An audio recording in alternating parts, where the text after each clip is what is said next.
Today's video is sponsored by Game Nerds, the best place to buy all your sealed Digimon product, as well as other trading card games and for all your general gaming needs. And also by Inked Gaming, the best place to get your own custom playmats printed with the highest quality around. Links are in the description.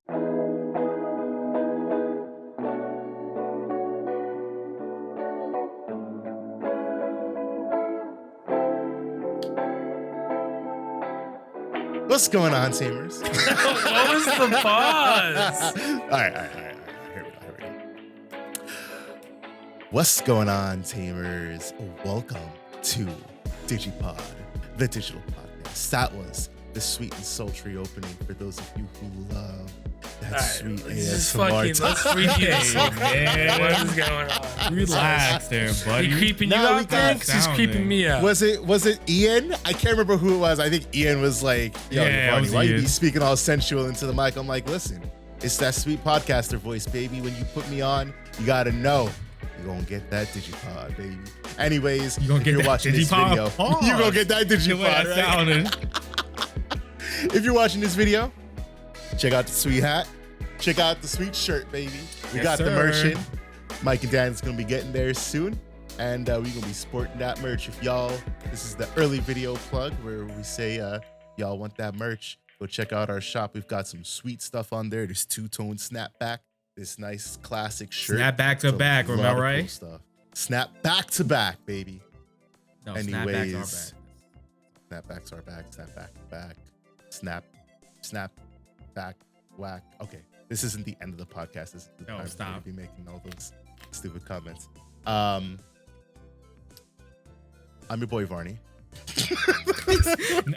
Hey, we're a minute and a half now. We're gonna say, Jesus I'm your boy Varney.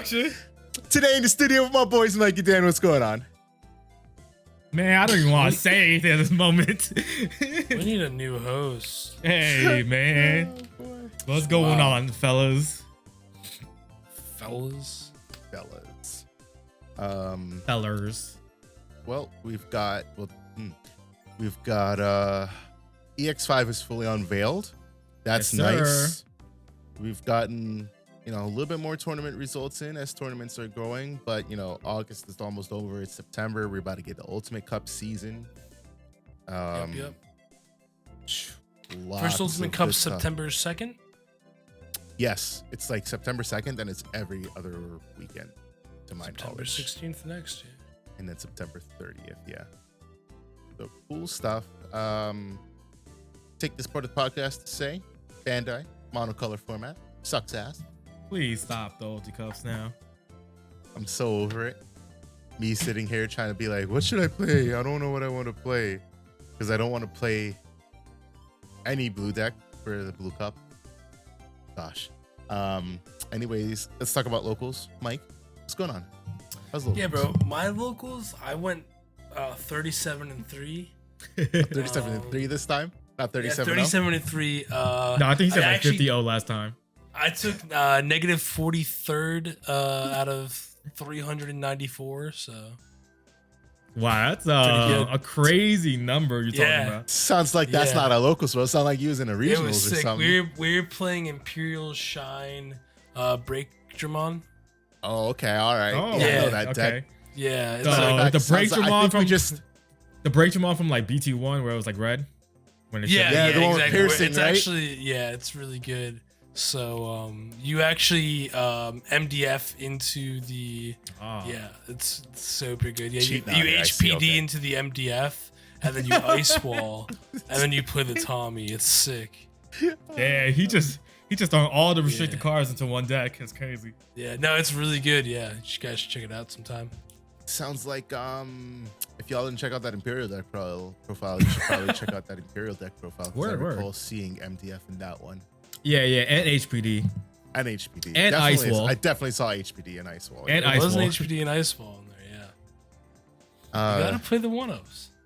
yeah, this sounds like a great time. You know, maybe I gotta visit your locals once, Mike, because yeah, you guys should come through once in a while. It's in my basement, underground tournaments only. $42.50 entry fees. Yeah. Okay. You out making money off of them? No prizing. not even payouts. Damn. You get to take a photo with a big check though, but the big check doesn't have any money on it. I see. Okay. Sounds sick though. It's really cool. Sounds about right. Yep. All right, and Dan, how was locals for you? Oh, I can tell you guys, Dan's back. Yes, sir. Yes, sir. Finally got the dub. About time. Let's see. I was playing Belfmon again. I felt like I needed a redemption with that deck because I played it in tournament twice, and I think I went 2-1 both times. Whatever it was, like it was relatively good record, but it wasn't, you know, winning status. You know what I'm saying? First place dub. And we got the new tournament pack, so it was a great start to the new set of tournaments. I got at least one of every of the new the security rookie Digimons, so that was cool. Nice. Oh, that's clutch. Yeah. So at least I'm starting off pretty good in that aspect. Hopefully, I don't know. I think he said we got more, so hopefully we're still fine with those. And then I got a crap ton of those BT9 ones. Bro, I got another playset of Gatomons. I got a playset of Patamons in there. I got... Oh, my God. Yo, send the Gatomons my way, brother. Hey, yo, are they like $10 each? I got you.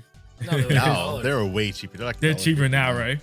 That's crazy how much they drop. $1.50 or something. Yeah, I wonder why if stores were getting so much of that. Oh my God, ridiculous amount of that, especially our store. I don't know why, but yeah. I hated that. I was like, damn, I already got mine.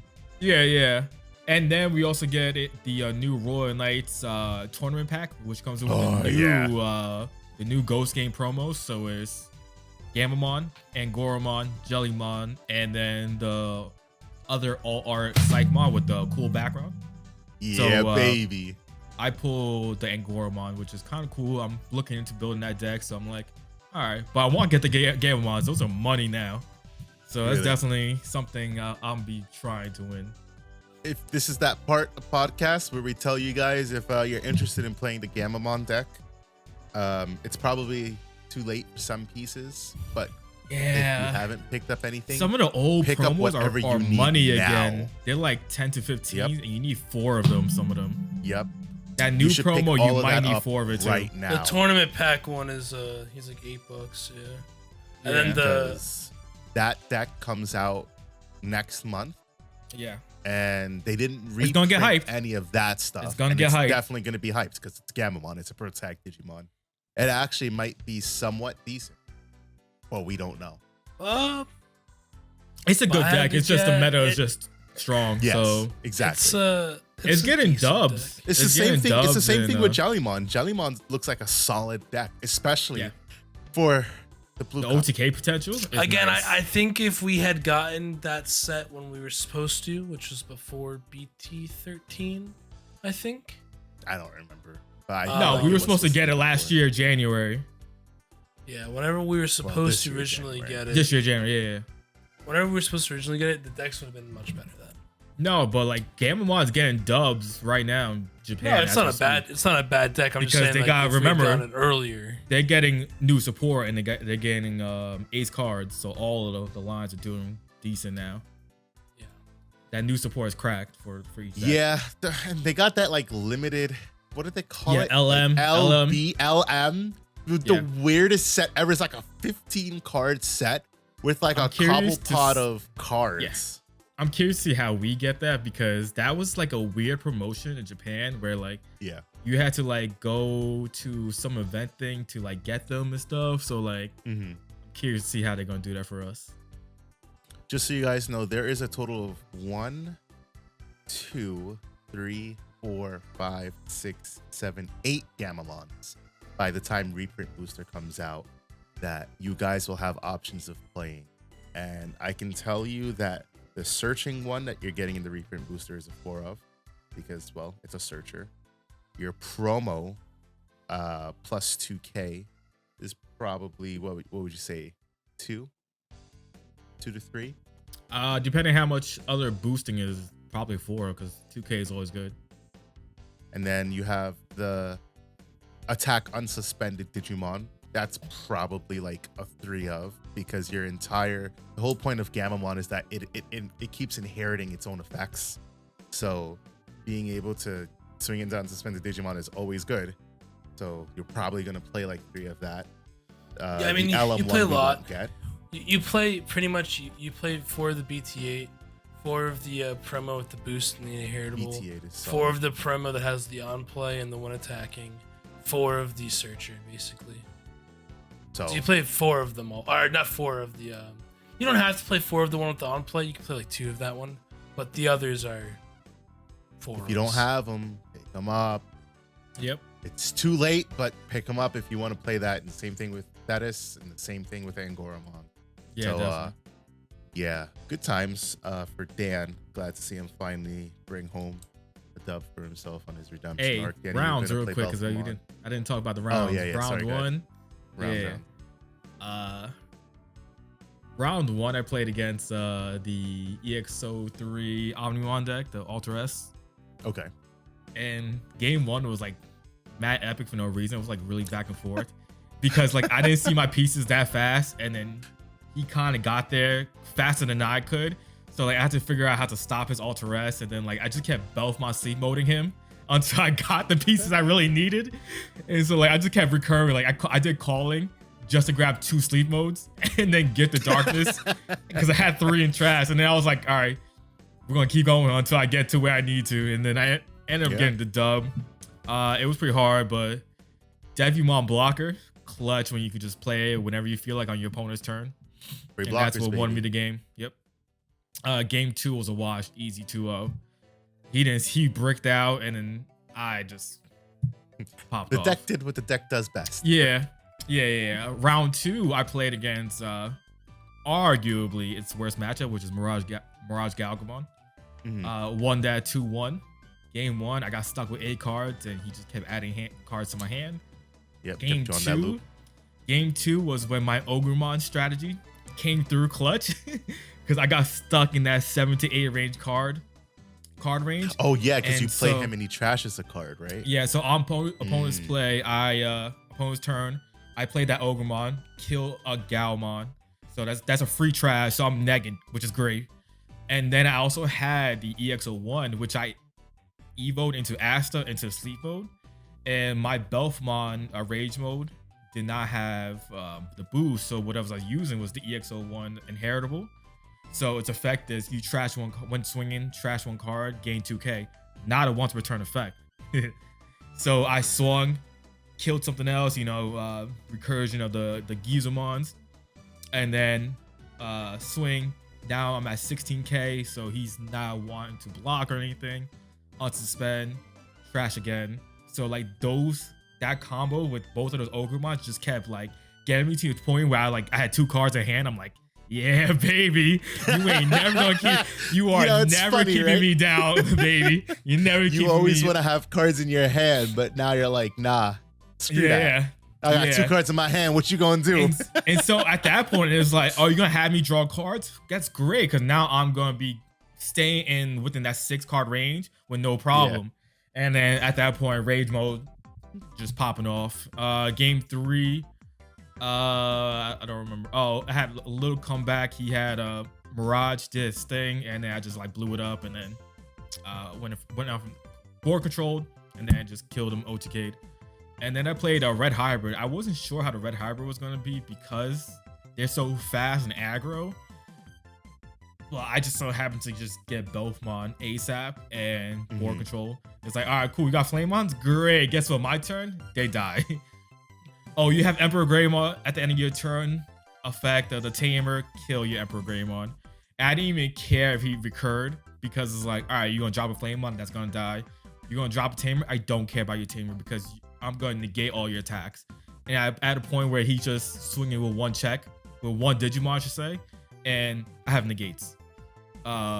So it was just ended up being a quick 2-0 because Belfmont did Belfmont things. And so that's how I won. How was it for you, Varney? I fucking hate aggro decks, man. I hate them. I know with the brevity of my soul. I hate aggro decks. Now, I say that. I'm not a bitch. I'm not a bitcher. I'm not going to sit here and bitch about, red hybrid, blah, blah, blah. I'm just going to tell you that I fucking hate them. The same way that people hate SecCon. And I'll sit here and I'll also tell you that's why we need decks like SecCon. Because fuck aggro. That being said, this week I decided not to play Royal Knights because I didn't feel like getting dicked around by red hybrid for the fourth week in a row. Still got smacked by red hybrid. Still got dicked around by red hybrid. Now, that's to say, I didn't play a deck to counter red hybrid. I just didn't feel like playing Royal Knights into red hybrid again. And with some kind of fucking luck, I still played red fucking hybrid. It's extremely aggravating, but it is what it is. This guy, it just reminds me of the topic we had last week where I was like, you kind of deck, like some people may like deck build for locals, or they'll be like, well, I'm going to face this, so I'm going to put this in my deck. I was like, I'm not doing none of that shit. I built Royal Knights. I'm not changing it for red hybrid. I'm also not going to play that shit against red hybrid. I decided this week to play Millith Loop. Fun time. I had fun. That's what I can say. I had fun playing it because Purple's fun. Purple's a really fun deck. Mike's been messing around with some Millith Loop. I have. And it's good. It's a fun deck. It is fun. I don't remember what I was playing before. I was trying like 3 tech cards. Chaos mode. The hell is it called? Golfmon. Yeah, Lucemon Chaos mode. Do we have another Chaos mode? Well, no, but like Chaos something like, I don't know. I feel like that's something that's Lucemon Chaos mode, Golfmon, and Melga Ace. And none of them were great. Granted, I didn't play any blue decks, but none of them helped me at all. I hated seeing them because I was like, you're useless to me, you're useless to me, and you're useless to me. I played red hybrid and I got swiftly 2-0'd because red hybrid's just faster. I played against Alphamon, and we went through a game 1 that was so mentally straining that I thought I had lost 0-2 or 2-0, and it turns out I had only lost 1 game, and so then the comeback was real, and I won games 2 and 3 by deck out, as Millith does. Don't ask, I don't know. It was such a taxing 10 minutes. I think it's because so much trauma happened in those 10 minutes. Because like I'm a nice guy. I'm a nice guy. And what had happened was he built an Oryukin stack, and he had, or an Alphamon stack or some shit. And I was gonna pop it, but I was like, nah, I can let it live because I think I had like Ruin mode or something. And then he digivolved in Dexmon, and that was like where the downfall started. Because I was like, yeah, that's a play, sure. My board got decimated, and I didn't have a recovery from it. And then also in that same game, he like didn't remember his end of opponent's turn effect, tuck something under when it was my main phase. And he was like, do you mind if I do it? And I was like, it's locals, so fucking sure, why not? And then he fucking tucked the Dorumon under to gain 2 memory. And I was like, he put me to 4, so that fucked up my entire plays as I was thinking about it. So like that made me aggravated, but I was like, whatever. Then he did the Dexmon play, that shit made me even more aggravated. And then Ofield. And then we both forgot about Dexmon's end of opponent's turn effect. So like I played the Chaos mode, and I was like, haha, I got Melga Ace, because I looked at the card and I completely forgot what Dexmon does. So passed over to his turn. He raises, he goes to swing. I'm like, ha, you fool, counter timing. Then he was like, wait, that should have been deleted at the end of your turn. And I was like, you're right.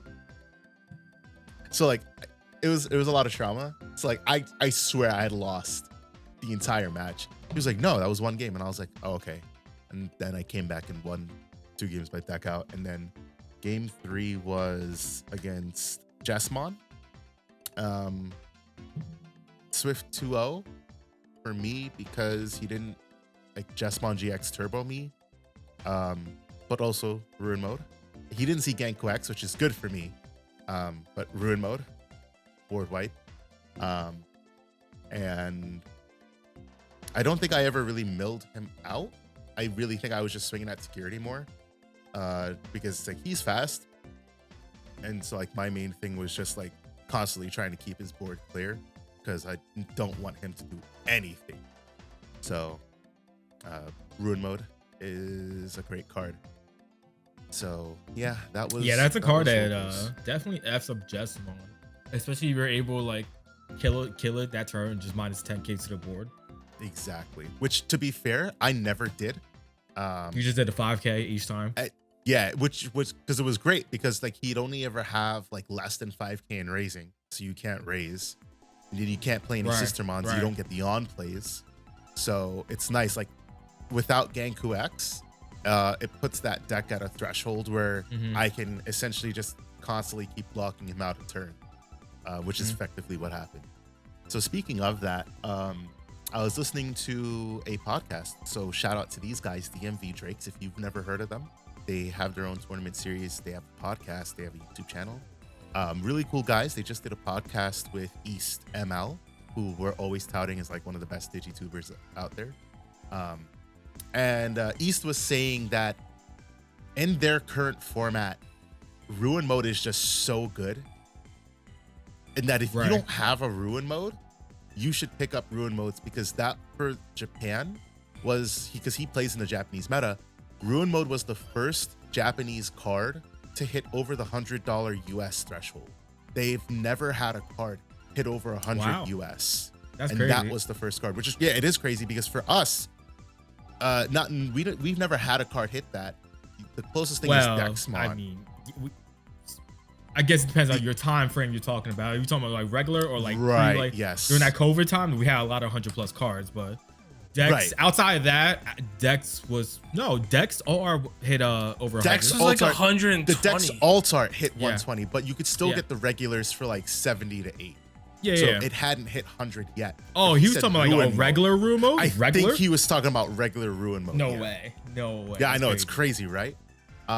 It's possible he was just talking about the alt, but then again, I don't know. The Japanese pulls they're not worse. It's just that they're different. Their boxes are different. So we are guaranteed 2 secrets or 2 alternate arts a box. I think they're guaranteed 1 a box. So it's entirely packs possible are that smaller because we have packs 12 are smaller and boxes are smaller. We're like guaranteed 8. 1 secret or 1 alt art or 2 alt arts. We're not guaranteed 2 secrets. Right. Yeah. 2 hits. We're guaranteed 2 hits. We're guaranteed a box. 2 hits. Yeah. They're only guaranteed 1. And so they're all their box ratios are different and everything. So it's actually not that they're only guaranteed 1. They're also cheaper. They're like half the price. Because we pay somewhere between, let's say, $70 to $90 box. Yeah. And they pay 30 to 40, highest 50, because it's basically half of what we get. But that being said, ratios are different regardless. So he said that was like the first card to hit 100 for them. So like if we haven't picked them up here, we should pick them up. And I agree with that. That card is so good. I mean, what it's capable of doing for being a purple, for what can be a purple mega and a yellow mega, a purple level 7 and a yellow level 7, that card is amazing. So yeah, if you guys don't have them, pick them up. Once BT13 comes out, you're able to climb to that room mode so easily with the Padmon support. So it's just, you guys easy weren't aware, Ruin Mode. Ruin Mode is a vaccine. Exactly. It is searchable because it is a vaccine, and it synergizes with that entire deck. It's funny that it's a vaccine too. It actually makes me laugh. This is a vaccine and not also, like a virus. I like to say you weren't wrong in calling the level 7s mega. They are still mega level Digimon. I know. It's like a weird distinction between level 6 and level 7. Yeah. Especially you guys in the think we'll ever see level 8s? You think that's ever going to be a thing? If that's the case, do some sort of if that's the case, shit? Probably the Omnimons would be considered a level 8. Like Omni X, probably. Trying to, because there's no and Just GX is like considered like the strongest. So like that's above like what, like a regular Omnimon, which is Paladin mode would make Paladin sense. Paladin mode same. Right. Yeah. Okay. Fair points. So I don't think we're ever gonna get like a level 8. That's maybe they decide to do it. Maybe they'll decide to do that just like for new added like mechanics, but like I doubt it. I mean, I already have a level 7 on the field and then go into level 8. Like, what the fuck does the board state have to be for that? Yeah, right. Like, seems a bit much. 100%. Unless it's like a level 8 focus deck. But then again, I don't even know what they do. Maybe some kind of boss villain fusion or something. So like my thinking was like maybe Apocalypse could be the first level 8. Stop. I was just saying. I was just throwing it out there. I was just saying, throwing it out there. Some stupid shit. But like if 20 cost on play. Yeah, exactly, right? Or just make it levelless, I guess. I guess they'd faster make it levelless than making it have a level. That'd make more sense. So yeah, that's locals. Locals was nice. I think it's time we talk about some poll results, some Q&As. Well, there's one of each. I polled the audience last week. I said, how do you navigate telling your opponent about effects and the like?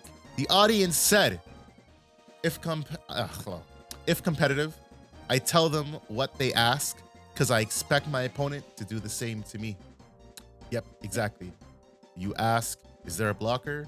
No, there's not a blocker. We had the discussion about redirects though. Next response was, let them know blanket effects or effects that give something to a Digimon such as blocker, rush, etc. But it's the player's responsibility to always ask about card effects and keywords on the field. Agree. If there's any effect on the card, I'll announce it out of courtesy, and I'd hope my opponent does the same. Agreed. And if I announce effects as I don't know why I said if. I announce effects as I use them for the first time, then state I'm using them unless it's something where I have to declare every turn. But if they ask if I have blocker, I'll tell them I have a redirect. All fair points. You know, for something like Ruin Mode, I'm always like, okay, when digivolving, global 5k neg. And some people are stupid, and I say stupid because I really do wholeheartedly mean that, because it doesn't click in their minds when I say there's a global 5k neg on the field. So next turn, they were ignorant. No, because then you go to proceed to raise, and I'm like, okay, it dies, and they're like, huh? And I'm like, global 5k neg, and they're like, oh, right.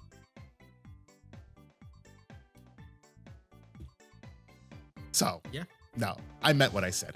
I announced those effects though. I'm like, Digivolve in the Ruin Mode, there's a global 5k neg. I swing, now end of attack, I die, recover, another 5k neg, so your board is neg 10k until the end of my turn. Like, I'm very verbose in what I say, because I try to make sure that people understand, because I know sometimes people don't understand. Yeah, I understand. As Dan says, they're ignorant. That's definitely something you have to announce. Like, hey, your whole board is getting minus 5k no matter what. But like, I like reiterate it. I'm like, I just want you to know that like, if you do anything, you're fucked. Like, don't. I'm encouraging you to just pass turn, because you probably can't do anything. But just out of courtesy, like, you can't do anything with your next turn. With that being said, I also polled the audience. I asked them what things should be announced. I gave them like 6 different options, and then I said other. So I think like the most thing that people want to know is keywords such as blocker. I wasn't able to like expand on like what I meant by this, because I can only put so much in the question. But what I had really meant was, what, like, do you want to know if something has blocker main body, like as an effect of itself, or if it's given blocker by something such as the, what is it called, the BT12 tie? And I assume people just want to know about blocker in general, which is fair. But, you know, again, we talked about that. 3 people said that they want to know about memory setting, which is interesting. Fair. Interesting, though. 5 I guess people if you're said, unsure about the memory setter, you just quickly ask, is that the memory setter? Yes, no. That's what I would do. 5 people said they would like to know about memory gaining effects. The first card that comes to mind is Mirage Galgamon, which is super fair. When a card adds an effect to your hand, gain 1 for every 4. That's super fair, because that is something that directly affects your opponent and is all turns exactly. So I would definitely say that. And then the next 3 I had like cost reducing effects, such as, you know, the Psychmon, the stop cost reducing, or I'm sure there are other cards that do it. I'm not going to bother thinking about them right now. Digimon playing effects. So, what is it? Not Chikurimon, Cutemon, that players can't play Digimon by effects, but also stuff like Minervamon, which opponent's turn, like when your opponent plays a Digimon, you get to play a Digimon, which is something that, it doesn't like directly affect your opponent, but the fact that you can play a Digimon means that it interacts with them. If you have something like Dan's favorite card, BT6 Ogremon, because they play something, you play Ogremon, and then you trash a card, and then you delete the Digimon they just played. So that's definitely an effect that should be announced. I think anything that interacts on your opponent's turn as an effect should be announced. Definitely. And then the last one is Digievolution cost effects. So obviously back in the day, Siakomon, should be asking, but like sometimes it sucked because you're like, Digivolve for 2, Digivolve for 1. They're like, no, you Digivolve for 3. Oh yeah, shit. But again, cognizant of your opponent's board, knowing what effects are on the field.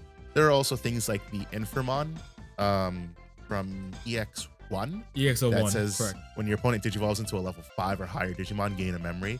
That should be known. What's the word I'm looking for here? It interacts. I don't know why I forgot that. It interacts directly with your opponent. It interferes with your opponent too. It does. I think the general gist is anything that has an opponent's turn effect or interacts on your opponent's turn is an effect that should be announced. I think the nature of the game provides for such, and I think that's just the general consensus. If it's something that I have to deal with on my turn, I should know about it. So that is that. This is the part of podcast where I plug our sponsor, Game Nerds. Game Nerds is your one-stop shop for everything you need TCG related. You buy Pokemon, Digimon, Battle Spirits, Grand Archive, My Hero, and all of the like. If you guys can find Lorcana, if they ever get Lorcana in stock, you can pick up Lorcana products, but I guarantee you everything is going to be out of stock for that. But if it comes in stock, if you guys would use our link, we'd super appreciate it. We get a cut from whatever it is that you purchase, and then those proceeds go right back into the channel, making super nice thumbnails that some of you like, and we appreciate that because our thumbnail artist is awesome. They've also done a playmat for us, and playmats are coming in soon. And it buys other things such as the merch that you guys see, such as the playmat. I already said the playmats are coming in. I don't have anything else on order right now, but I'm working on a couple things. That being said, it's that time where we talk about the Tamers Battle League Week 10. Week 10 in review saw our boy from locals, Darian, known online as Oso Guapo. He has a YouTube. He has a Twitch. Y'all should go check him out. He also has his own podcast called The Big Heads. Three Big Heads. I forget what it is. 3 Big Heads. I do remember that. Yes, and he has his own podcast where he and his boys talk about just their real life stuff. Real life stuff, exactly. So go check our boy out if y'all are so pleasing for that. Anyways, he took his Tamers Battle League debut 3-0 Blue Flare. Blue Flare, the deck that everybody hates, so it's really just me. I'm the only one that hates Blue Flare. Funny enough, I just bought the cards to complete Blue Flare. For whatever reason, I didn't have Metal Greymons. And really? Yeah, like they're more expensive, super rare. Yeah, now they are. Still, yeah, definitely. They always have been. They've always hovered around like $6 to $7 they've always been mark. at least $7. Yeah, just like the Elzamon X, always around that like $6-7 Oh, mark. it's called the Hey Big Head podcast. That's my fault. Hey Big Head. We said it wrong before. Darian's gonna come at us anyways. Watch. Fact. 100%. Yeah. So he took it with Blue Flare. Blue Flare, a super strong deck. Yeah. That deck is just very. What type of deck would you say that is? Blue Flare? Yeah. I would say a mix of control and aggro, depending on how you build it. Because you can go mid range. Like you can go, I would say probably mid range. Because you can go super aggro, like the red Greymons. You can throw the Metal Greymon X in it, like that one guy who turned 2 OTK'd him in the Nats. I'll never forget that. Yeah, you can go more control-y, I guess, with more of I guess you could say Kazuha is more controlling, because you can play a lot of options for free. Right. And then you can like I'd probably say a little bit more again. Yeah, combo-ish. So it's a very versatile deck. Inherently has a lot of control in the deck because of the stun. Yeah, and man, I was doing that deck profile today, and like I read Metal Greymon again, and I was like, yeah, I fucking hate this card. Why does it stun 3 Digimon? Yeah, like that's crazy. Such a stupid number, and it stuns 3. Yeah, and then you can stun 1 more off of Mailbird, so you could stun 4. Who is getting that wide that you need to stun Bloom 4 Digimon? Which I mean, we saw it happen. But like, I think it's like the perfect. Obviously, I think it's all of the above: mid-range control, aggro, combo. Just because, like you guys said, the way that it can be built, it's such a versatile deck. It's really cool. I really don't. Outside of, well, it's a Greymon deck. It's actually what I was about to say holds no value. I was gonna say it's the first. I think it's like the first deck that can be so versatile, but that's a dirty lie because, you know, red, black, combo Greymon can do the same kind of thing where Gaiamon gives you aggro black or gray X control, raid war gray to do everything. But it's a Greymon deck. So of course, as a Greymon deck, it's capable of doing everything. Then, is it the best Greymon deck? No. It's up there though. If you want to play something Greymon dot deck, that's in the hat if you want to play it. Yes, and it's a good. Darius not gonna like this, but he is now a Greymon player. Don't let him fool you otherwise. But yeah, it's interesting. And then like the dual tamer is really what like I think makes it. Like before, it was like a tier 2 deck that, you know, depending on the matchup, tier 1 kind of like lose. Like low tier 1.5. Prior to EX-03, no, I think it was a tier 2. Prior to EX-03, yeah, I'd agree. Yeah. EX-3 did a lot for that. Exactly. Now it's a 1.5 that can just top anytime, honestly, and win some as well. And then in an Ulti Cup format, it just becomes an instant tier 1 deck just because the nature of Ulti Cups. So it became a very strong deck. It gave it more versatility. Now it gives it more support because now you're not relying on one male Digimon. You rely on 2 male Digimon. That new male Digimon is fucking stupid. Yeah, give it jamming as the inheritable, right? Well, jamming as an inheritable, and then on play, a singular ice wall. Correct. So like it just honestly all it needed was male Digimon and another tamer to help like facilitate the Digicrossing. That's all it really needed. But it also got like, you know, a bunch more support besides just that.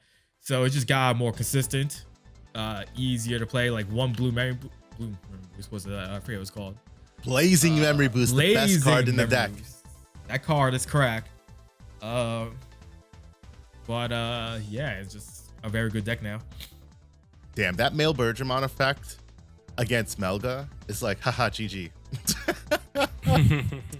Yeah, definitely, because you only have one stack on board. They invest everything into that one stack. You say, okay, male Digimon, and it's like, oh. Oh, you can kind of play around that. It's not like you can't play around it though, because it's only once it happens. So if you're able to swing on suspend, you're fine. No. It literally gains until the end of your opponent's turn. When attacking, lose 2 memory. Oh, it's not a once per turn? Nope. Okay, so yeah, that's. Now, granted, it is one of your opponent's Digimon with the lowest level. So, if you throw out a Gobblemon because you're playing against Blue Flare, first of all, you know, this is what I hate about this deck. Every time I think about some strategy with this deck, I'm like, fuck. Everything is like, well, if I play a Digimon, I can get around it. But then you play into the rest of the fucking strat. You play into what the strat really is, which it wants your opponent to have bodies on board. Exactly. Yeah, bro. Because like I said, Metal Gray stuns 3. So it's like, okay, well, I'll play out a Gobblemon so if they mailbird me, my big stack doesn't get it. But then they're like, okay, well, I'll play out Metal Gray and I'll stun that stack. And I'll stun your Gobblemon at that.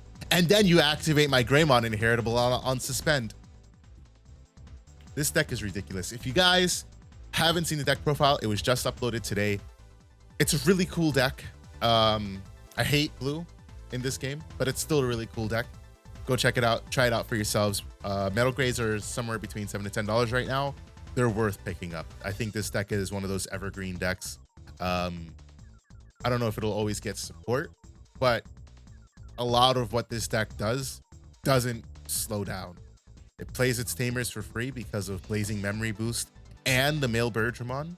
Gaussmon is your play starter. It's really solid. Go play this. In second place this week, we had Ninja Mini Fro. I think this is his first top, I want to say. First top, Bloom Lord. And we had Chrome in third with Gallantmon.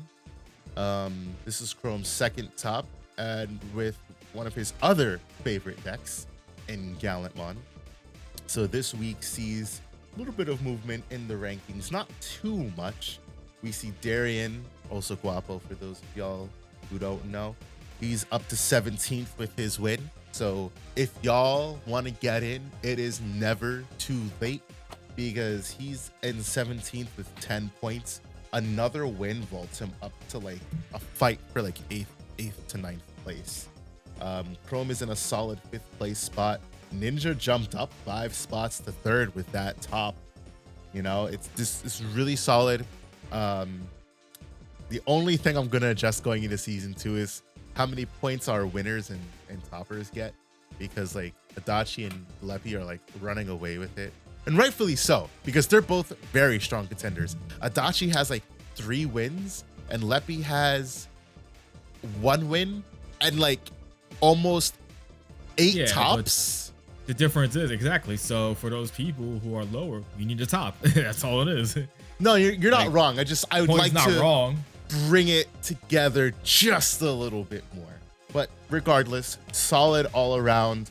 This Friday is our Pauper format. Unfortunately, you guys will not hear this by the time Pauper format is live. So you will hear White, the podcast, next time when we talk about what decks we see for Pauper format. If you don't know what Pauper format is, every card game is different. What we did was no card above rare, because Digimon has a lot of rares that are essential to decks. There are also a lot of good cards that are rares that don't see play. Dino Tigermon, Dino Rexmon. That's one, I think. Dino Rexmon, not Dino Tigermon. Tigermon, something. But a lot of great cards, so I'm very interested to see what people bring. They're only able to use commons, uncommons, and rares. No promos. That means no memory boost. None of those cards. No super rares. No secrets. So it should be a fun time this Friday. But you guys should sign up for week 12. I can guarantee you that week 12 will be a standard rules format. I can guarantee that right now. That all being said, let's talk about Animal Colosseum. EX-05 has had all of its unveils, and it's looking to be a very strong EX set. Dare I say, the best and most competitive EX set ever? Agreed. I think so. I think it will be 100%. It's pretty good. It's pretty good. This guy. That's the Dan take. That's what Dan normally says. Well, it's hard to say what the cards will do until we actually get them, right? Right. Which it comes out for Japan, I want to say next week. I feel like every time I see an EX set, I'm always like, oh damn, these cards are really good. And then I get them and I'm like, oh, they're okay. All right, so like here's my thing. Here's why I say this is a strong set. Melga, the return of Melga. Melga is Melga. You know, I think, okay, so actually here's the thing. I think with like every set, obviously like it's more and more support for older cards. And I think we especially see that going into BT14. We see new decks, but we also see support for older decks, finally. We're finally seeing older decks get good support. And especially the undervalued decks. Right.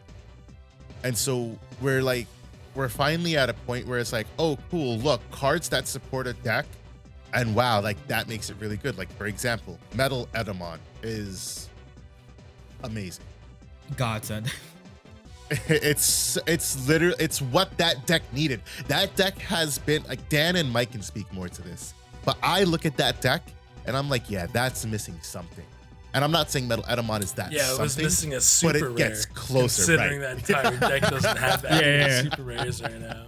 That whole deck is rares and lower. Like, Yeah, it's wild. And this card is good. We'll get to like all of what everything does later. Leopardmon.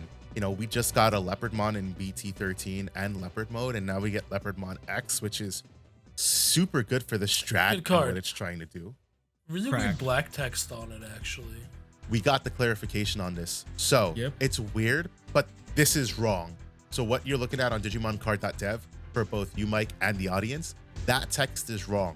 It actually should say Digivolve level 6 with Leopardmon in its name and without X antibody trait, so that you can Digivolve from Leopard mode for one. I don't know why like this copy hasn't been updated, but the actual text is within its I mean, it name. won't surprise me when Bandai brings it over here. They fuck up the translation anyways. So hey, they've been good. They've actually been good. I don't think they're good, except for EX sets. Usually they fuck up a lot. I don't know why. No, EX-03 wasn't that bad. Not EX3. EX4 wasn't that bad. Yeah, I think it was like EX3 was the really bad. EX3 was horrible. Yeah. I'll also say, there's been a change. You know, there's been a change. Whoever has been managing the game, like game design and like translations and stuff, like there's definitely been better translations for. Hey yo, them interns, they must have got full paid, salaries. That's what happened. More like fired. Shit, the interns fucking up over here. They got fired. But no, the translations look good, and I mean, obviously, we could talk about just general card design. Like, we're not looking at anything like, oh wow, like that's busted. As in, like, why did they print that card? Like, no, everything is just solidly good. Even Melga, the new Melga X, it's not busted. It's just really good. I think they will be busted as it's borderline busted. Exactly. Yeah. All right, well, let's talk about it. Let's let the audience know. So, what we talking about? Melga first? Yeah, of course, Melga first. It's probably gonna be. I'm gonna say it's gonna be the best deck out of this. Set. Yeah, I would think so. So, black text. Did you evolve over 1 for on top of Metal Garurumon? Otherwise, it's a 4-cost Evo over blue or purple. And then it has the 1 Digivolving. If Metal Garurumon or X Antibody are in this Digimon's Digivolution cards, all of your opponent's Digimon gain 1 attack. You can lose 4 memory until the end of your opponent's turn. So super duper Ice Wall. It's Ice Wall if you played Ice Wall twice in 1 turn. And then 1 attacking by returning 1 Digimon card from your trash to the bottom of your deck. Delete 1 of your opponent's Digimon with the same level as the return card. So, pretty good, I would say. They got to know what the rest of the line does, because that one attacking, like in a bubble, it's like, oh, okay. But what does the rest of the line do, Mike? All right. Are we working backwards or from rookies now? Let's start from the rookie. Okay. So from the rookie, we got a new Gabumon X Antibody, which is super good. Digivolves over a Sunomon or a Gabumon for 0 cost. Keyword there, over Sunomon. Yep. And it's blue-purple, dual-colored. On play, or when Digivolving, reveal the top 4 cards of your deck, add 2 cards with Garurumon or X Antibody and their names among them to your hand. So good. 2 cards on that? 2 cards dig 4. 2 Garurus, for those of you who are wondering. So good. Then return the rest to the bottom of your deck. If you added a card, trash 1 card in your hand. Draw 2, trash 1. Yep. That's what I just heard. And then it has a nice all turns inheritable, where once per turn, when this Digimon with Garurumon or Omnimon in its name would be deleted in battle, by returning 2 non-Digi-A cards from your trash to the bottom of the deck, prevent that deletion. So we have a fucking dual-colored rookie Gabumon who searches 4, grabs 2, trashes 1, and has a sick inheritable. Hey Mike, how much does he play for? I thought that was 3. I thought it was from the sources, not from the trash.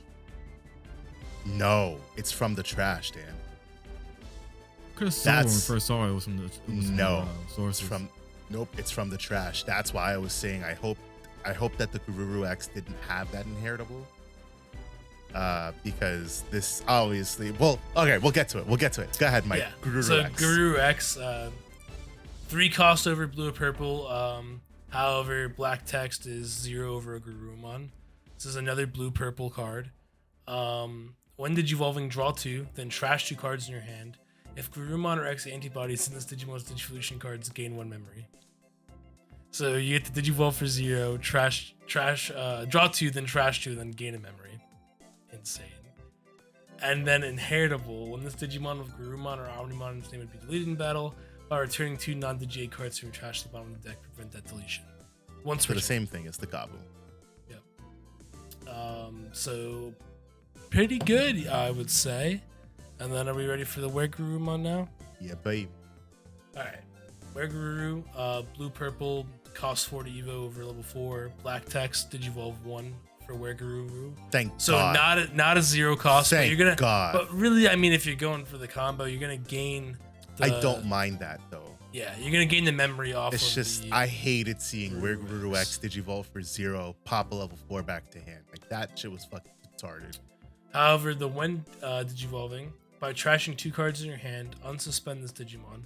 Then if Where Garuru or X antibodies in this Digimon's Digivolution cards, you may return 1 card with Garurumon or X antibody in its name from your trash to your hand. When attacking, this is the Inheritable now. So when attacking, once returned, if this Digimon has Garurumon or Omnimon in its name, by trashing 1 card in your hand, unsuspend this Digimon. That's strong. I'll give my thoughts first. When I saw this line, when I saw the Gabu X, I was like, cool. Protection, that's once per turn. You know, we had that whole podcast where we talked about protection. And the biggest thing was that, like, I hated the never-ending protection that the current Greymon and Melga decks have. I was hoping that Garuru X wouldn't have the same inheritable because that effectively makes it a twice per turn. And I find more often than not, you'll only ever try to get deleted twice per turn. So Garuru X having that inheritable sucks. Just for me in terms of like the design, but I can understand it. It's whatever. At least they're once per turns, and you know, let's say maybe the likelihood of them getting both in stack isn't maybe like a 50-50, 60-40 thing. So whatever to that regard. But what this line is capable of doing, I mean, draw 2, trash 1, draw 2, trash 2, draw 2. No, it's draw 2, trash 1. Draw 2, trash 2. And then it's a draw 2, trash 2. And then it's a trash 2. So you'll draw 3, trash 5. So you're just facilitating the protection, which is cool. You facilitate the protection. And so what makes that Melga X really good is that now you're working your way up the line. You're like, okay, what do I need? What do I not need? Okay, cool. I'll trash this. And then I can make sure when I get into Melga X, I can delete whatever they have on board. Now, the big thing here is that you guys need to remember, you don't get the when attacking abilities when you swing off of the X antibody. So if you attach X antibody, swing, Digivolve into Melga, this new Melga X, you will not get this new Melga X's when attacking because it wasn't on the field at the time that the attack phase was declared. That's something important you need to remember. But with that in mind, we did get a new X antibody, and this new X antibody it's something.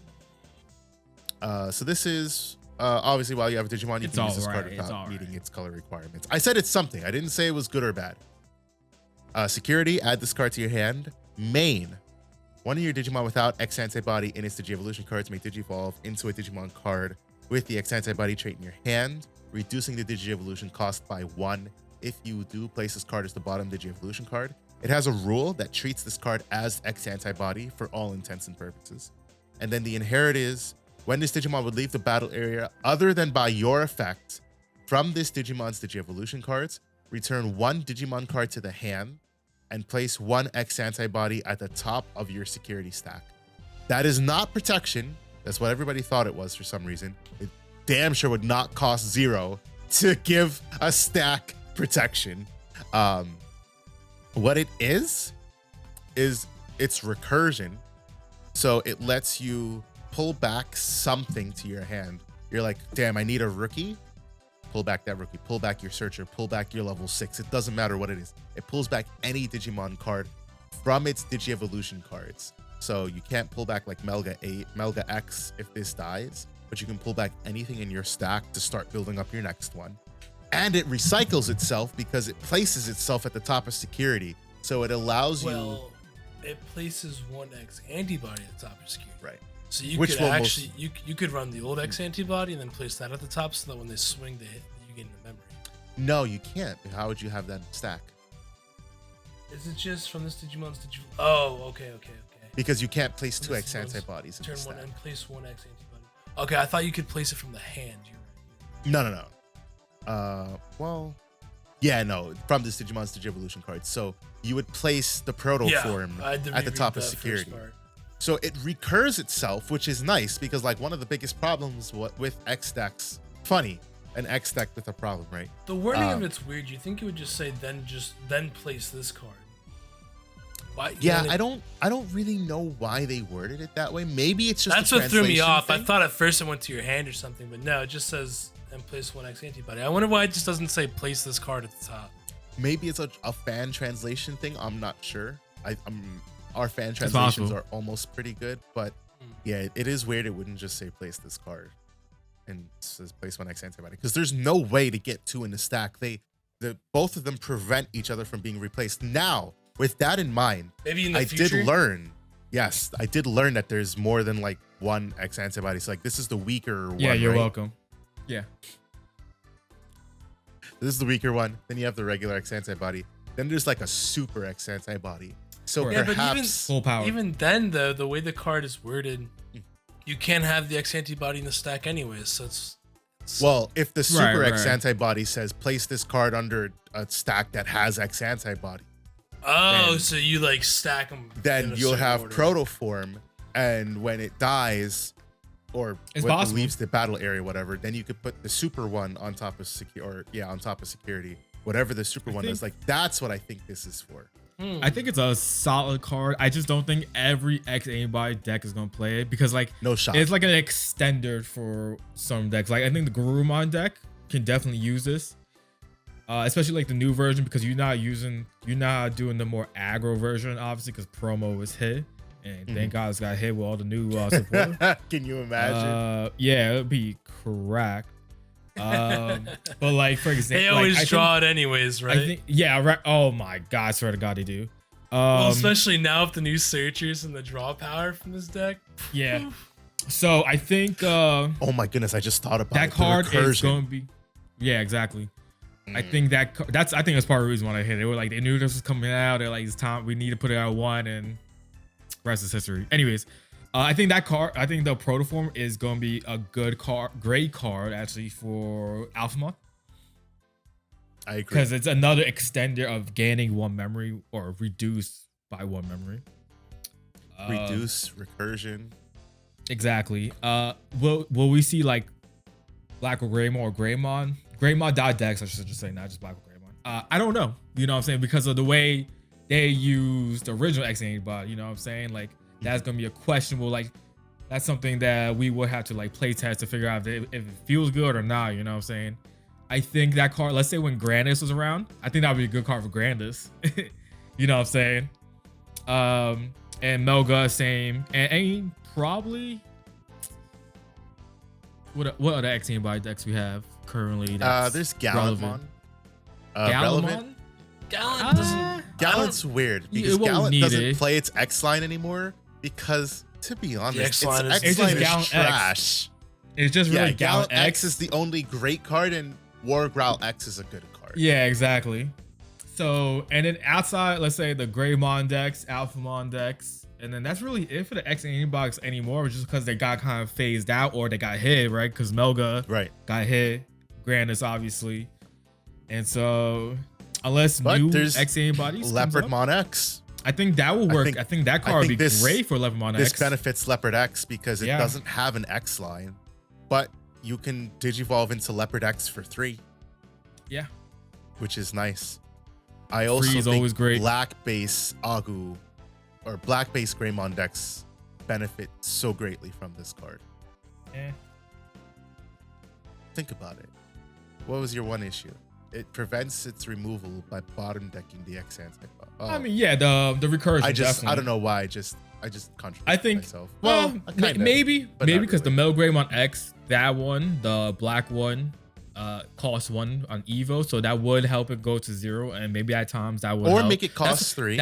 That's why I say that, like, for Greymon decks, they would need to play test it out and see what they like, because of the difference of how it is in comparison. Because like Alphamon, you never cared about the X antibody effect. Greymon, you did. You know what I'm saying? Yeah. So we'll see. I will say, before we stray off from the Melga line, I will say I like that the cards synergize so well with Melga Ace too. Oh my goodness, yes. Oh yeah. Melga Ace, plus, but the plus that whole star deck. That whole star deck is cracked with all this. I feel like we have to talk about the starter deck real quick. So I'll pull up the cards here. The starter deck, well, so first of all, for those of you who don't know, the starter deck is basically for Melga Ace. So Melga Ace is your boss monster. Y'all already know what Melga Ace because we got it early for some reason. When digivolving, trash 3 cards, gain 1 memory for each card trashed. Sorry, trash up to 3. And when attacking, it does the same, well, almost the same thing as Melga X, which is by trashing 1 card in your hand, delete 1 of your opponent's Digimon at the lowest level. But the line in this deck is just good. So you got Gabumon when attacking, draw 1, trash 1. So the same one as like our OG starter deck Gabumon. You've got the Garurumon when attacking, draw 1, trash 1, just like our OG Garurumon. But it also has the security effect to play a Gabumon or a tamer with Matt in its name. When digivolving, draw 1, trash 1. And then we've got Were Garurumon, which is when attacking, trash 1 card in your hand on suspended Digimon. And also as an inherited trash 1 card in your hand to delete 1 of your opponent's level 4 or lower Digimon. So to play the purple side of Melga now is like super viable because like those are all good 100%. effects, and the whole recursion aspect of combining blue and purple is just I'm so excited. Yeah, now instead of like I'm excited for the fact that now you can go like either way, just like how you can do with Greymon, you go red base or black base. Right. Especially when black base, especially when the star deck comes out. Now we can do the same for Garurumon decks. Prior, it was just really just blue base because of the effects, and the older purple Garurumon stuff were just older. So like it was just standard, like you digivolve for purple and that was it. There was no black box. If those had black boxes or things that synergize with it, I think it would be way better. But they didn't really work well. So it was the inferior like color for Garurumon decks. At least now, even if you want to use the older one stuff, you can, and it won't feel bad because you have the new Guru X line plus the star deck stuff. So you could like mix things in and stuff. And like maybe like the promo mode Garurumon playing, you know, options for free might feel great again. You know what I'm saying? By digibursting. You do all the effects of the inheritables, then you just digiburst them all out. Especially since you have that protection. I think we got some spice things that can definitely pop up. I'm looking at these Melgas and I'm like, wow, these are all instantly way more viable than they used to be. Like the promo and then the one that plays out. Oh yeah. So that one plays from your source. Yeah, right. But like there's so many that you can play. BT1 plays a level 4 lore from its source, so you can get another stack going. But then the BT2 is purple, which lets you play a purple level 3 from your trash, but you don't activate the on play. That's also not once per turn. That's not once per turn. You can also spend like probably 2-3 times with that. Both of those are not once per turn. You've got the BT5 one, which I don't know if anybody would play it, but it is decent. I'll say it's just decent, which it will, if it has Garurumon as Digi-Evolution cards, it bottom decks and on deletion. And it also, when attacking as it inherited, gains a memory. So Melga X gain a memory when attacking. Which is also cool, yeah. That one's once per turn, which is good. But you also have, like Dan said, the promo one, which is like, are you gonna sit here and run, you know, are you gonna run Kakaitis Breath or any other Melga? It doesn't matter. There's so many options for what you can run. 7 cost or less, like a lot of versatility with that. I'm so excited for that. Mike, what are you looking forward to the most from EX-05? Yeah. Probably there's a few things. I mean, I like the Melga line a lot. We've talked about the Leopardmon line. I like that. I like the weird kind of out there green stuff that we get every once in a while. So I'm into Leopard X. We didn't go over his effect yet, right? Nope. So let's do it. Yeah, let's read it. So 4 cost Evo over green level 5. Or black text, Digivolve level 6 with Leopardmon in its name, I'm being told. And without X antibody trait, 1 cost. So Evo is for 1 over your Leopardmon. Or Leopard mode. Weird that it has to say though without X antibody.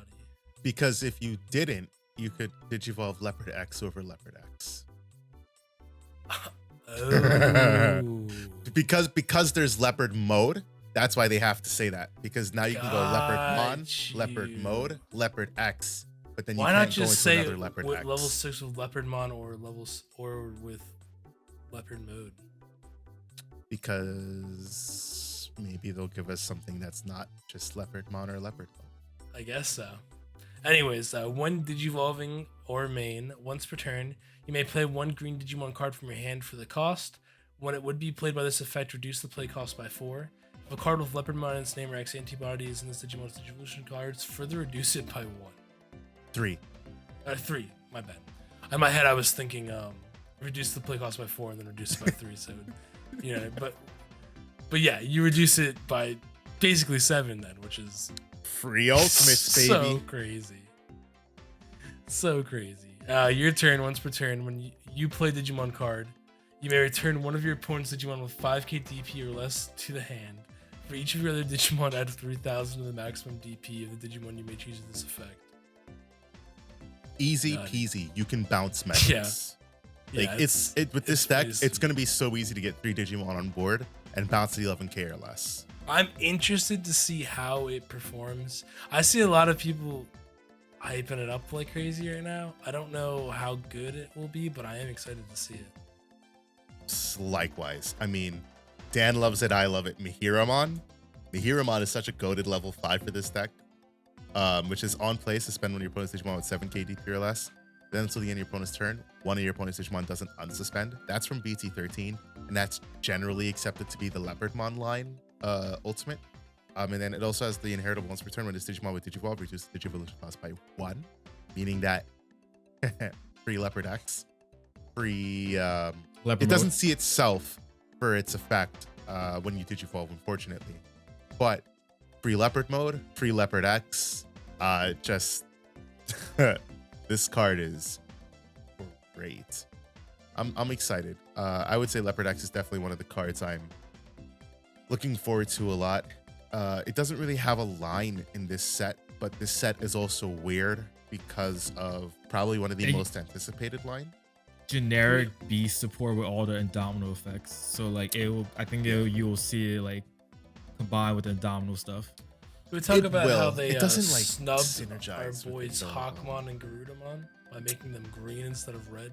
So that's what we were thinking originally, but like to be honest, what this line does, it doesn't even synergize with anything red. No, but they could have. It's the same thing they fucking did the Lord Knight mod. Right. I'm not disagreeing. I don't think it's that bad though. But I think the bigger thing is that like this line was intended to be the Digi-Evolution line for Marukimon, which is another card I'm kind of looking forward to. Marukimon, another one of the Olympus 12. So super exciting. It has the Indomitable keyword, which is when this Digimon is deleted with, while it has the Digi-Evolution cards, replay it. So if you remember, what was it, like BT3? Millenniumon? Is that where he's from? Yeah.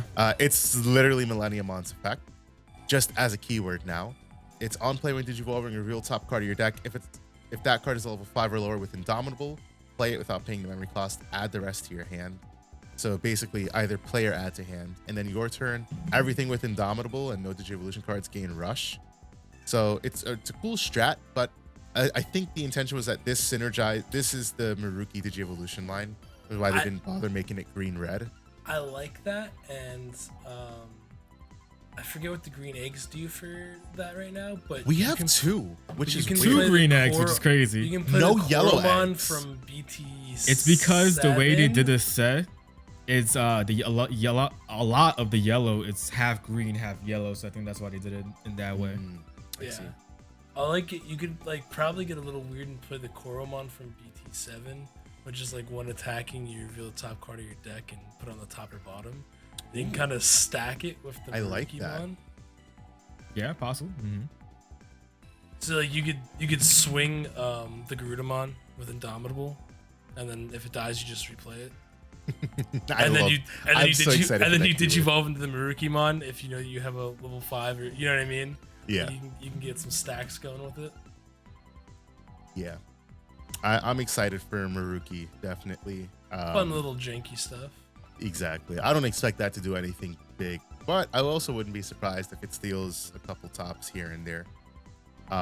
What I was referring to earlier, we got Fanglongmon, we got the Devas, we got the entire line. And I think that's what, like, I think each color has 3 Deva ultimates. And they're all like the same thing within their colors essentially. But the entire point of half of this set is to facilitate Fanglong and the 4 Sovereigns and the Devas. Because we've got all 4 of the Sovereigns as ace cards. And we've got 3 ultimates, like I said, in each color. Red is sec +1 and then on play draw 1.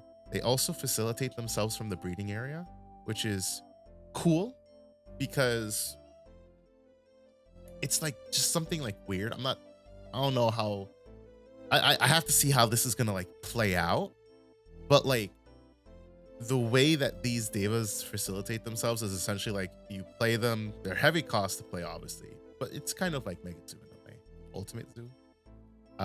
So you on play, you draw 1, then you place 1 to an empty space in your breeding area, and they all have that effect. And then their inheritables just differ depending on their color. So sec +1, gain a memory, gains piercing. It's not even a yellow one. Yeah, no, there's no yellow one. The black ones gain blocker, and the purple ones, sorry, no purple ones either. So it's just 4 colors. Yeah. Which makes sense because the Sovereigns are in those 4 colors. One of the other cards I'm really into this set is the Anubismon. And you can do some like werewolf mode looping with it basically. And I like that a lot. Anubismon. Y'all have really been playing since BT4. Y'all will be super excited to finally get a new Anubismon. Yep. This card is, when digivolving in main, once per turn, you may trash up to 3 cards in your hand and play 1 purple Digimon card from your trash for the cost. When it would be played by this effect, reduce the play cost by 3, and for every card you trashed, further reduce that cost by 1. So essentially playing champions for free, up to 6 cost for trashing cards. And then your turn, not once per turn. When a Digimon is played by an effect, delete one of your opponent's level 5 or lower Digimon. And then if no Digimon was deleted by this effect, draw 1. That's just like... So you can play the Cerberusmon from BT4 for free. Mm-hmm. And then just werewolf mode for 9 and then gain back the 9. Yeah, it's spicy. I like then it a lot. Cerberus, we got Cerberus X. Yep, we did. Which is Digivolve 0 cost from Cerberus without the X antibody trait. And it's super cool how this like facilitates itself. So Cerberusmon in name, right? So you can put Cerberusmon in name, right? So you can do werewolf mode. And then is when Digivolving draw 1, then trash 1. Then if Cerberus or X antibodies in its Digi-Evolution cards activate its on play, which is you may play 1 purple level 3 without paying the cost. And then when attacking by deleting one of your other Digimon, unsuspend it. So it's like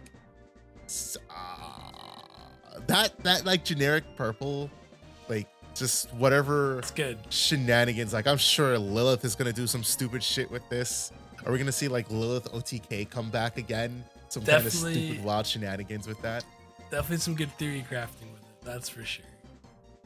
Dan, what are you looking forward to for EX-05? I stole the Leopardmon one, but we'll go with I'm definitely interested in seeing the Diva. Talk about Animon. You mentioned it.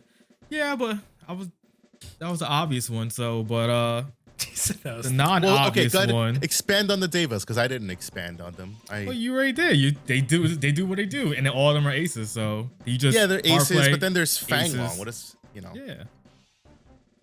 Let's see. Fanglong Digivolve for 6 with a 4 sovereign. Oh, for cost of 4. Digivolve from a level 6, which is pretty good. And the cool thing about this deck is doing a lot of play on your opponent's turn because they're all aces. They all have kind of cool effects.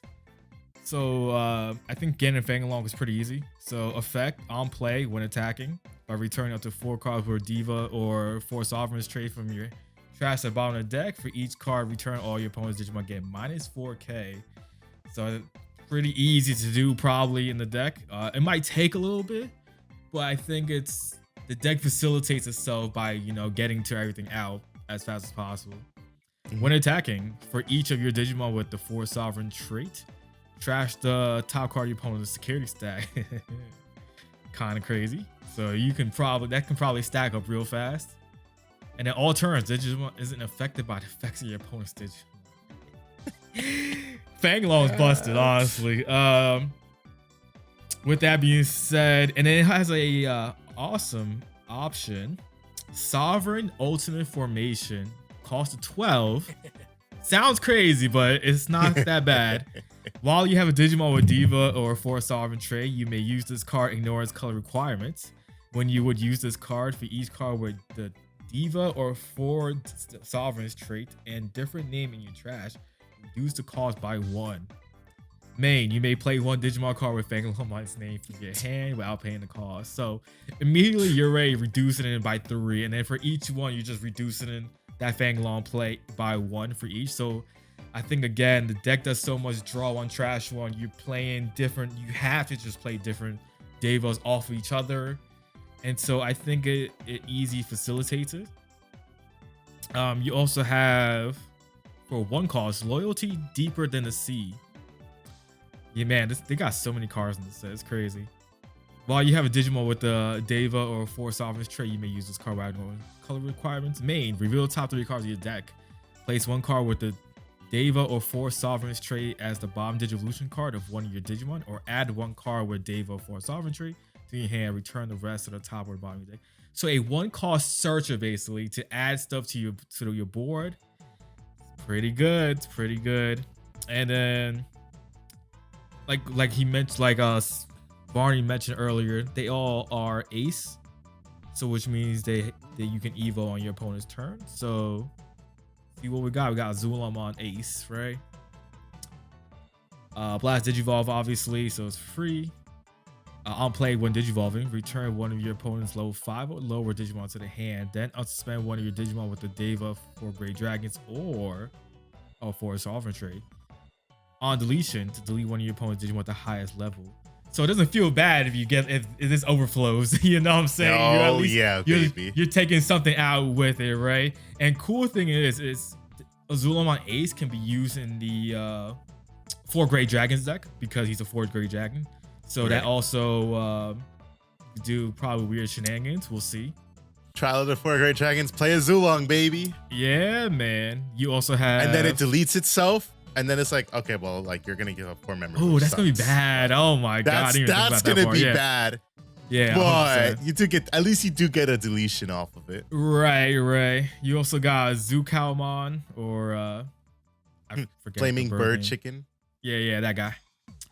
Obviously A, so you already know hand counter blast Digivolve.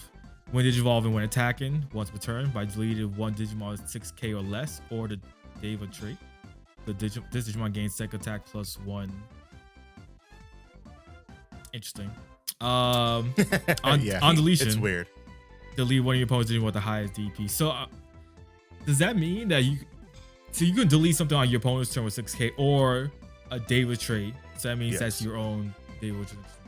Side note, I got a question for you guys here. Yeah. What is your favorite alt art from this set right now? Ooh, we'll get to it. Yeah, I'd have to take a look. I don't know. I gotta look at it again. You gotta look through them again. You look on DigimonCard.io, right? I use Digimon Card, Digimon Meta. I'll send you guys. Oh, Digimon Meta. That's right. Yeah. Here, I can chat. Send you guys. Yeah. Also, it can also be played in the KFC deck and Birdjumon.deck because it's a Holy Bird, and that deck also plays 4 Sovereign. So That could be another ace choice if you decide to play that in that as well. There are a few alt arts in here for me that are just crazy. I think all the 4 sovereigns fire. Bro, the I Apollo love the alt sovereigns. art I wish that nuts. Fanglong was also I wish the alt for Fanglong was done by Kenji Watanabe. Watanabe? Kenji Watanabe. I wish, if you guys know him, fucking goated. He's like my favorite Digimon artist. Yeah. I wish he did the alt for Fanglong. I don't hate the art for Fanglong, but Naochika Morishita did it. And I love Naochika's like realistic art, but for Fanglong, I wish that Kenji did it. I would have loved to see it in the art style of the 4 sovereigns. Yeah, it's pretty sweet. I like his artwork a lot. You also have We didn't talk. Baihumon. Dan, why don't you talk about the Grace Novamon stuff too? Sure. We still got sovereigns to go through, man. Unfortunately. Sovereigns. I'm just saying. Yeah. Obviously, hand count on blast evolve, whatever. Opponent's turn, once per turn. I think this was the best one, or is the other one? I don't remember. When your security card is checked, if it's a Digimon with a card with Devo trait, play the card without battling and without paying the cost. That's basically, you're just set up. If you have this on board, your whole security, all your security Digimon are security Digimon. Like, you know what I'm saying? Like, and they're gonna get played for free, which is pretty cool. On deletion, delete one of your opponent's Digimon with the highest play cost. And then finally, or is that all of them? You have one more, which Turtle. is The turtle. Yeah. Yes. Ibonwumon. On play, when Digivolving for each of your Digimon with Devo 4 sovereigns traits, suspend one of your opponent's Digimon. Then all of your opponent's Digimon don't unsuspend during your opponent's next unsuspend phase. So a Quartzmon for this type of deck, kind of, in a sense, right? Mini Quartz. And then on deletion, delete one of your opponent's suspended Digimon. So they all do cool things. I'm excited to see if it does anything in the meta, because it's like a whole brand new deck just from that set. There's a lot of cards to it. And interesting to see, because it's gonna be the first deck where you literally don't have a egg stack. Yeah, you know straight up. Crazy. It's just not worth playing. I mean, not worth. You don't have to play. You know what I'm saying? Right. I'll say, I'm excited to see what it does as well. But I think for me, Leviamon. Leviamon, one of the 7 great demon lords. Does this give us all of them? Or are we still missing one? Barbamon. Okay. So we're getting there. But Leviamon, big mouth crocodile demon lord. This does so much dumb stuff, which is basically like, it's so good. It's deleting I can't stuff. wait to play it. It's playing stuff on your opponent's turn. It's playing like their own Digimon for them, which kind of sucks, but it also, I think, plays like tokens in a way on your opponent's side. But then Leviamon is deleting shit. It's gaining memory. So it's the OG Mallow effect that, like, for each Digimon deleted, you gain a memory all turns, and that's not once per turn. So it's deleting shit, it's gaining memory. It's got this new 8-cost delay option. 8-cost delay option, kind of like Rivals. So it's main by trashing one card in your hand, delete one of your opponent's level 6 or lower Digimon. And then if a card with 7 great demon lords was trashed, place this into your battle area. Then when an opponent's Digimon is played by an effect, all turns, when an opponent's Digimon is played by an effect, delay. That means you trash this card to activate the effect. You may play one Leviamon from your trash without paying cost. Leviamon on play, if your opponent has equal or more Digimon and Tamers than you, delete one of your opponent's Digimon with the highest level.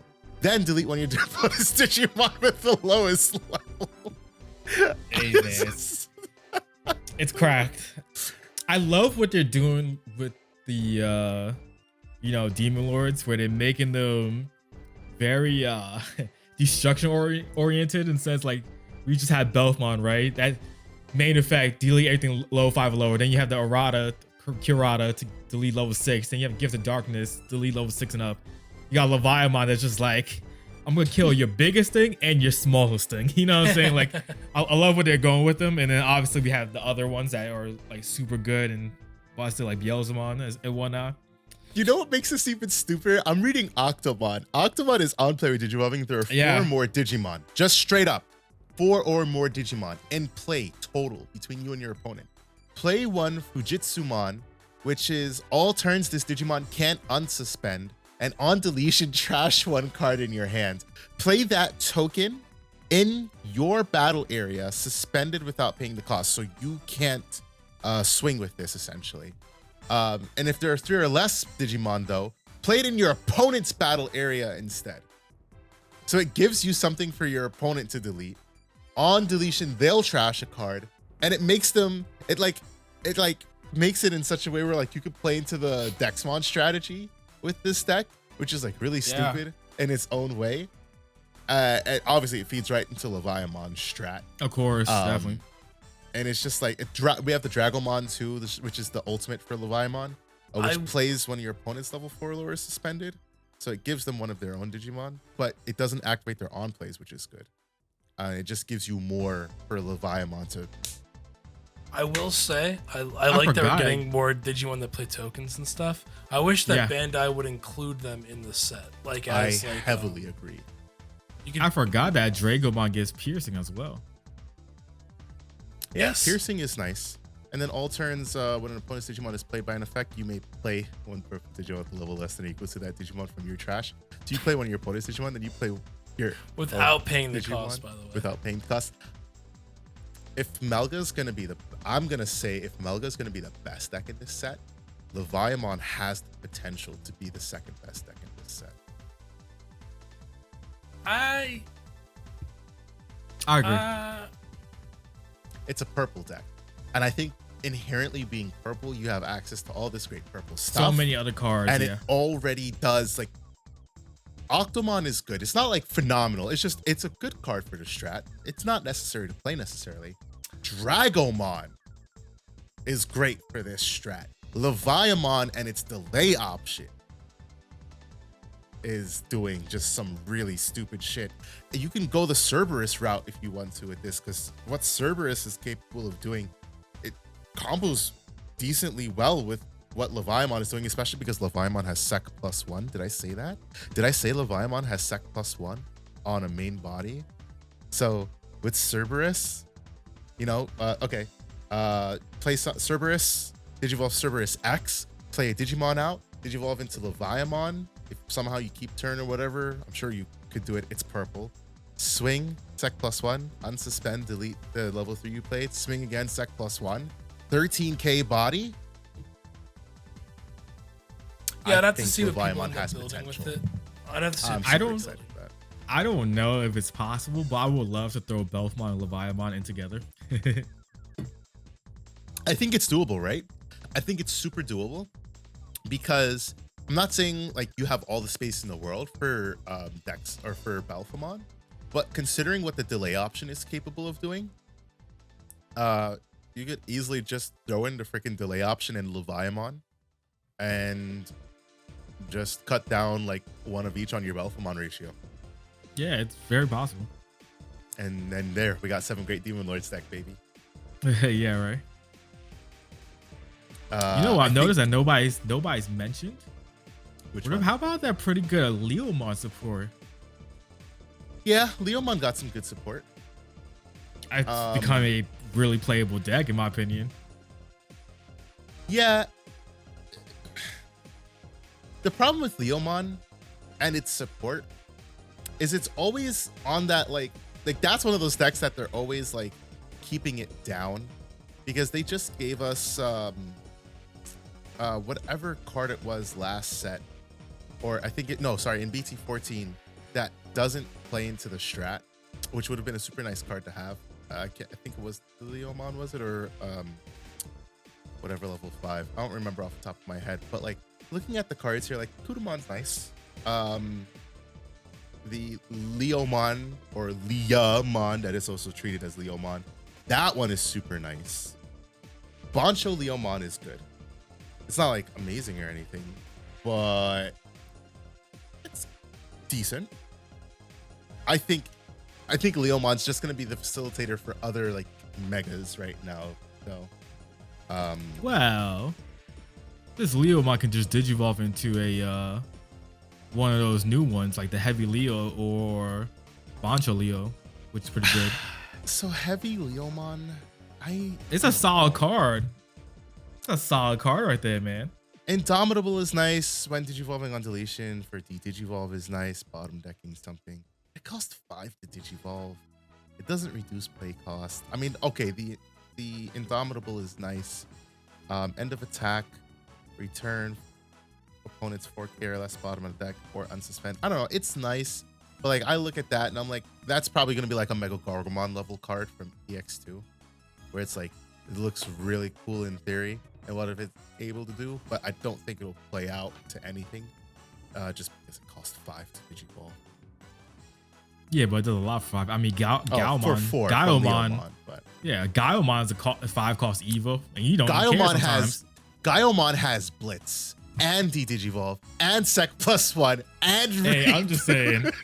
I just need 4 keywords. Hey, this has Indomitable, de-digivolve 1, you know? It has things it can do. Its saving grace is that it digivolves 4 from Leomon in name. Correct. That makes it better. But it'll be interesting to see what Leomon does. I think the last thing that we need to talk about before we wrap this pod up. All right, now we can talk about Metal Edamon. Is Metal Edamon. That's exactly what I was going to say. It has to be Metal. I would talk about Grace Nova. My problem with Grace Nova is that I think Grace Nova is a horrible secret. I think it's an SR level effect on a secret, and they really could have just made this an SR. I think you're better off playing Apollomon and Dianamon as its own thing. Sure, you play Grace Novamon because it synergizes with the deck, but like your payoff for this is nothing compared to what Apollo and Dianamon are capable of doing. I think that's the good thing about this deck in comparison to others. So let's just put the deck in a summary real quick. Sure. The Dawn and Dust deck is basically your Imperial Dramon Virus Mode version, the Ultra S type of deck, Examon kind of, where you just build up and then DNA for the big guy. But the great thing I think for this deck, and I think people are missing this part, especially like Barney and Mike, when we had the conversations in the past, is that their level 6s are so good on their own that your goal is not to get to the 7. Your goal is to get there to finish the game off and get to a point where it's like, all right, cool, they have 1 security, 2 checks or something like that, or 2 security. You get to that and like that's your finisher because they can't remove it. Basically, that's basically what it is. It's just a Sec +1 sure, body. I mean, yeah, that can't Grace be removed. Nova's irremovable in a sense. It's So I think that's the great thing because Diana and Apollo are just so good on their own.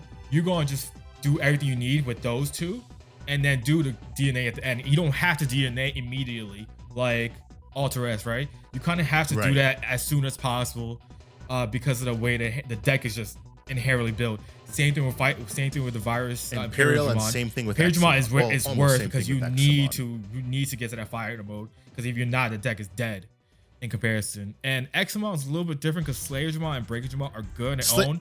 Slayer Dramon is great on its own. You need Examon for you need to end game with Examon, the power. Right? Exactly. Not even you need that shit. Start, mid, and end game. At least here, Grace Nova is end game in my opinion, and you're just going to facilitate everything with Diana Apollo and then end it off with that.